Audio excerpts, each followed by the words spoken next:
So I think these three works in particular all serve in ways to open up alternative modes to perceiving or sensing objects in order to access what I think might go otherwise undetected.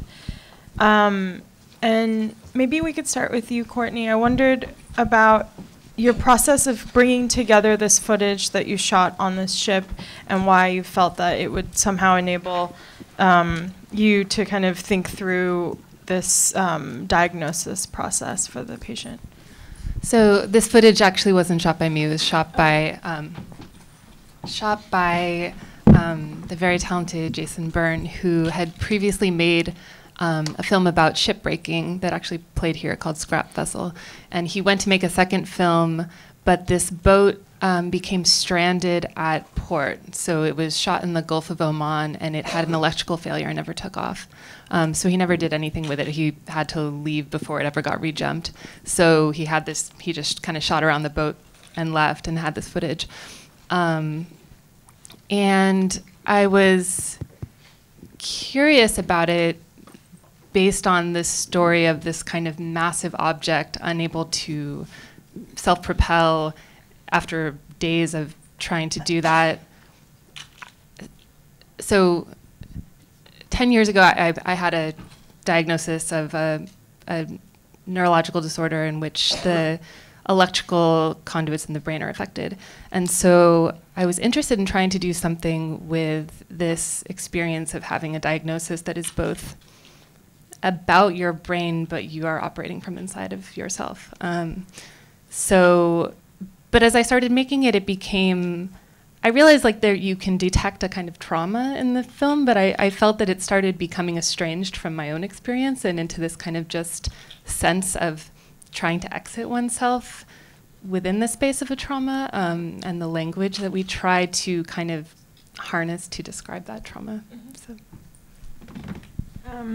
Mary Helena, with this piece, I feel that you're kind of foregrounding the experience of sound over image, and I wondered if you could tell us why you wanted to kind of bring that out in this work. Sure. In my last film, I had more collaborators. I normally work by myself, but I had a crew, and when I was talking to the DP, like the question that we kind of kept in mind was like, what's the visual equivalent of a thrown voice? And then as I continued to think about that question and working on this piece alone in a more familiar collage style, it was this idea of like ventriloquism being this like inherent state of cinema that we're always kind of pairing sound and image. Sometimes it has like a sync relationship or a causal relationships, but I found that in my work I'm more interested in it rhyming, in it activating a part of the image or pointing to a part of the image, but also not quite being right and sort of making the image strange. So with this movie I wanted to push that further and think about sound as like rupturing the image more as a way of like highlighting like I think it's ventriloquism. I don't really know another way of talking about it, and so like maybe highlighting the thingness or the objectness of the image, and I like that in our viewership that we can kind of toggle in between enjoying or understanding that synchronicity, but then also like being maybe troubled by its artificiality. So after I showed this film in September, someone like called it my manifesto, which I like because I think it's a formal exploration of cinema, but also like the images that I'm exploring. I'm trying to get at that experience of the sense or the mechanisms of sense in the world as well. Jarred, in working with Lawrence, can you tell us about kind of coming upon the sound studio in Berlin and how you work to choreograph this work within that space? Sure. Yeah, Lawrence couldn't be here. Unfortunately, he's in London at the Tate, so I will do my best to speak for him.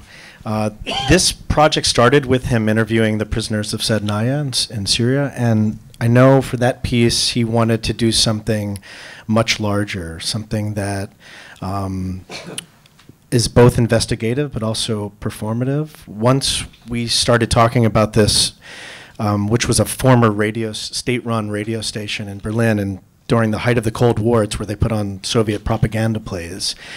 We wanted to do something that was more in the lines of like Spalding Gray's Swimming to Cambodia, something that was both investigative but also performative. I mean, although it was kind of serious, we had a lot of fun doing this. And once we found the location where we found three rooms that were both interconnected, we kind of designed this around making as if these were 3 radio plays that could last 20 minutes, and it's almost as if the camera just happened to have been there. Because if you close your eyes, it actually does work as a really nice radio play. But what was important for Lawrence was the feeling that we could have done this live. I wish I could tell you we did this live without cuts, but it was just impossible with the budget restrictions, but we did our best to make it feel as if it was live. But the most important thing was to try to do all those projections. So it took us a day to light everything and map everything out, and it was a lot of choreography. I come from a background of doing a lot of music and live dance, and that's kind of how we both got synced up.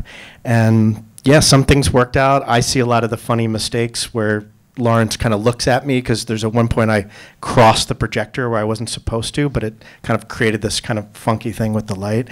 And we did very few takes just to give you the sense that this all was happening live. I don't know if that answered your question.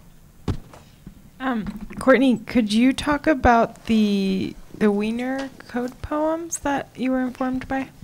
Sure. So the phrases in the film are all lifted from the International Signal Code, which was a maritime language of flags. So not semaphore, if you're familiar with the kind of semaphore flag code, but this was a language of raising flags to communicate between vessels. And so this was something that was international, and it was issued every few decades, and it's fascinating. I mean, it went out with radio, but for a long time it was one of these first systems that was an attempt at international translation, or international legibility, or universal legibility, you could say.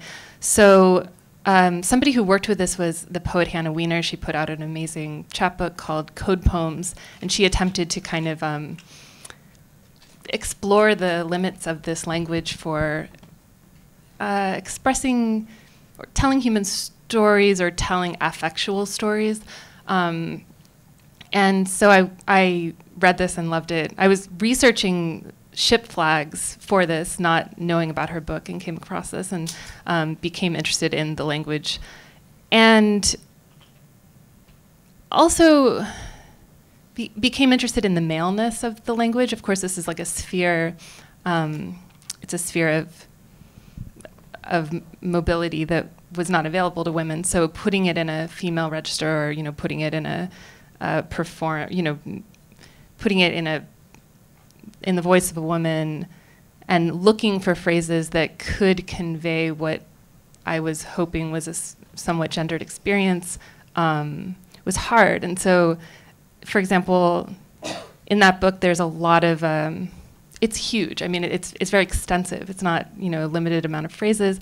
You could say everything from there's been a murder on board, to like, do you have a doctor? Somebody has a rotting tooth, or all kinds of things.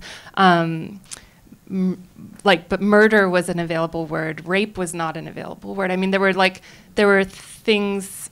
In fact, the only time female was used was that one line, "Have you any clothing for female passengers?" which I find is sort of a haunting line. So, yeah, that's where the language comes from. Mary Helena, can you talk about the throne and how that came in, and why you decided to use an animated image of it?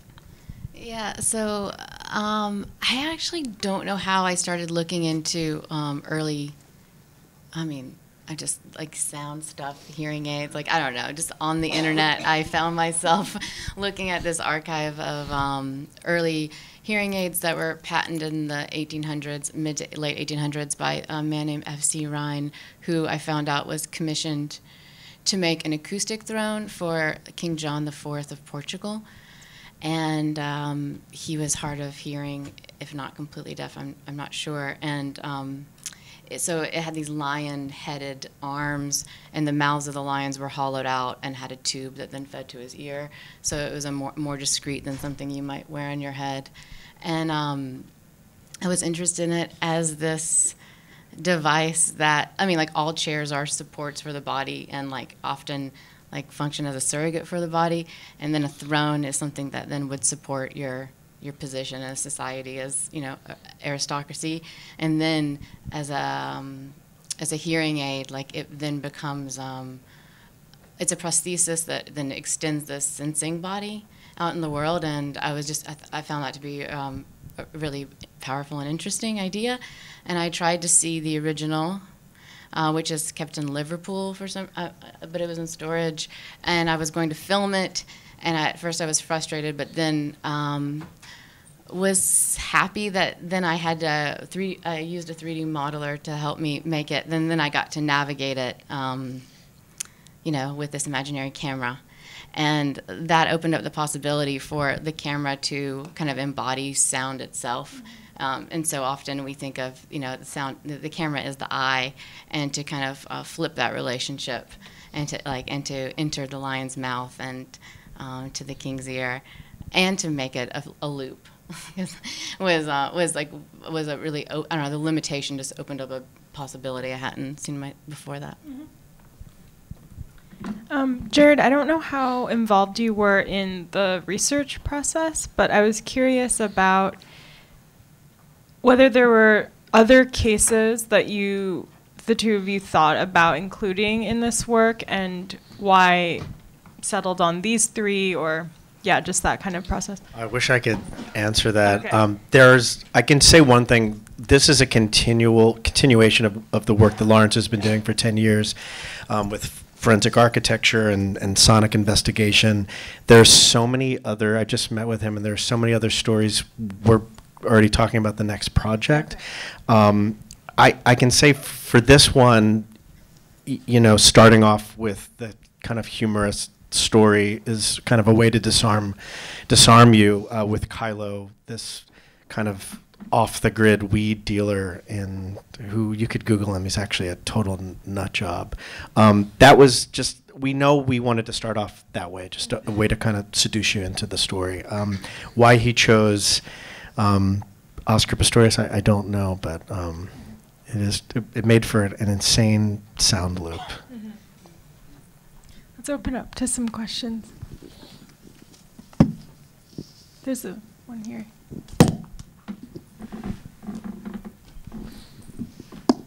I just want to ask Jarred, I have some problems like processing the film conceptually and from an ethical standpoint.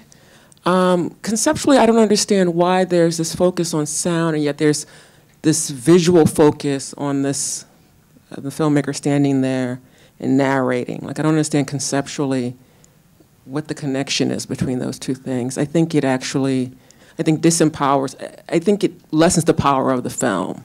And also want to ask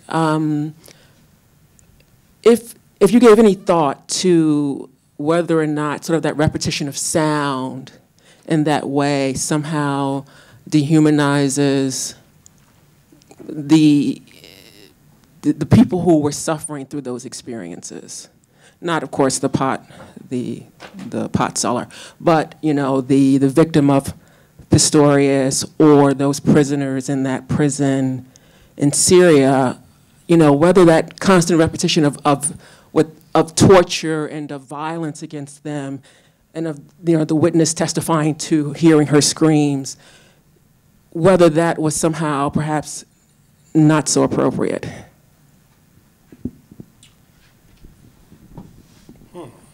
Less of a question, more of a comment. Well, I guess just specifically with terms of torture, Lawrence worked with Amnesty International with those prisoners, and through that sound investigation, we learned a lot more about that prison. So sound and the way we used it actually was quite informative for learning so much more about what they experienced, and also just the sense that torture wasn't, the idea of torture for those prisoners wasn't so much physical torture, it actually was sonic torture. What he learned in that prison was that they used sound as a way not to, it was a constant reminder that torture could happen at any time.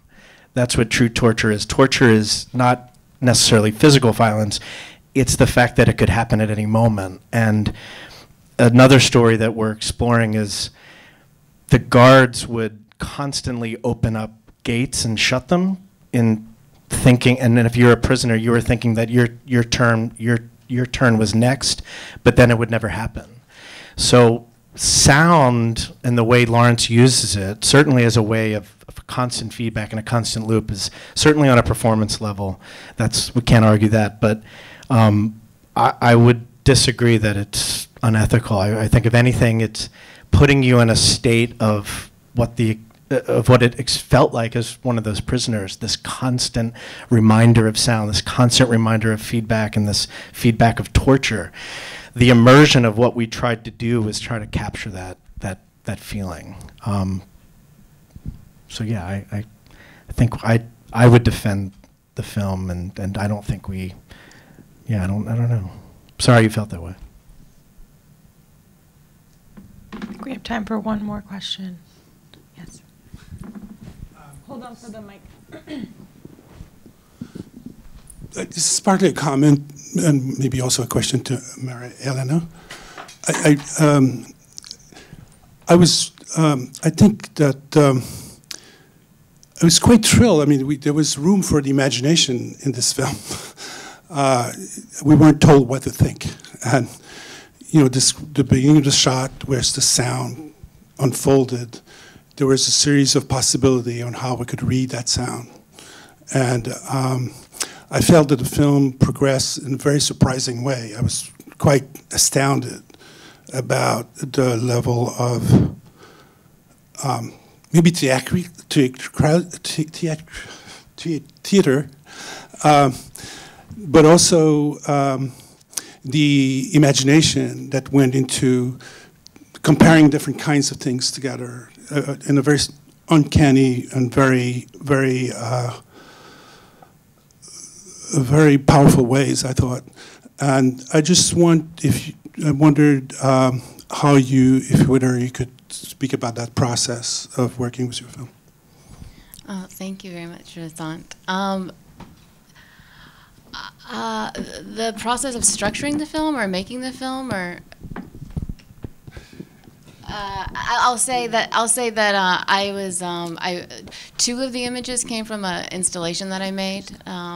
The shell that's on the scanner bed and the throat with the lasers on it. So it was like a 5-channel installation, and I had made sort of sculptural speakers. So like kind of using space to foreground these elements instead of the cinema, and so bringing them together in a single channel cut was a way of like working with them more explicitly and sequencing them and allowing for things to call back to each other, and to add the texts, which were also all appropriated. So to have this implied voice when we're thinking about a contained voice in a throat, or the mechanisms of the body that produce a voice, or the mechanisms that hear. So yeah, I mean, it's kind of modular, I think, partly because it was born in a gallery and then eventually was shown as a loop in another gallery, this piece. So I think having things kind of gently placed together to kind of call back and resonate, rather than to function more as like a tighter montage or sequence. I don't know if I'm answering your question, but this is what I can say.